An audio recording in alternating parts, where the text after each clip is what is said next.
মাটির মায়ায় তারা কাজ করেন। তাদের নিপুণ হাতের ছোঁয়ায় মাটির সামগ্রীর গায়ে বাংলার শেকড়ের গল্প, ঐতিহ্যের গল্প যারা লেখেন, ভালো নেই সেই মৃৎশিল্পীরা। বাংলার ঐতিহ্য মৃৎশিল্প নিজেই আজ মৃতপ্রায়। ঠাকুরগাঁও প্রতিনিধি MS আমাদের প্রতিবেদন।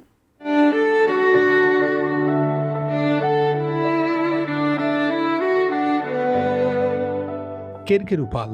ঠাকুরগাঁও সদরের আকচা ইউনিয়নের পালপাড়া গ্রামের ষাটোর্ধ্ব মানুষটির ছোটবেলা থেকেই মাটির শিল্পের সাথে সম্পর্ক।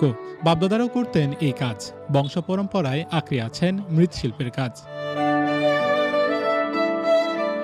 তবে সময় বদলেছে মানুষের জীবনযাত্রা। প্লাস্টিক ও স্টিলের জিনিসপত্রের দখলে মৃতপ্রায় ঐতিহ্যবাহী মৃৎশিল্প।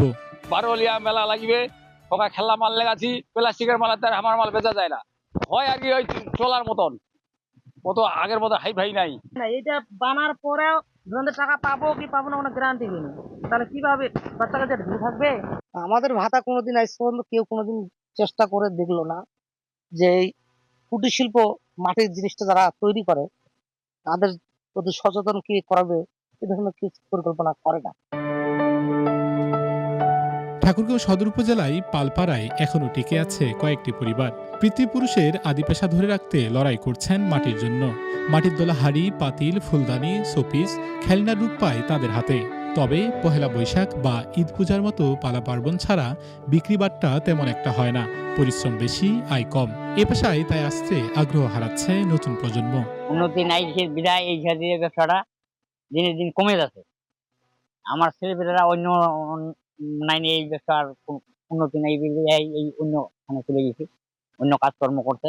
এখন সরকার থেকে কি সহযোগিতা করে তাহলে হয়তো উন্নত হতে পারে। মৃৎশিল্প পরিণত হয়েছে কেবল উৎসব কেন্দ্রিক পেশায়। স্বাস্থ্যসম্মত, পরিবেশ বান্ধব এবং ঐতিহ্যবাহী শিল্পটিকে রক্ষায় প্রশাসনের নেই তেমন উদ্যোগ। এই শিল্পটাকে ধরে রাখার জন্য একটা উদ্যোগ নেওয়া হয়েছে।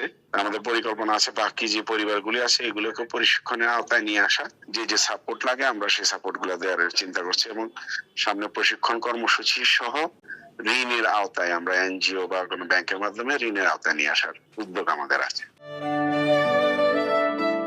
MS আমাদ, ATN news, Thakurgaon.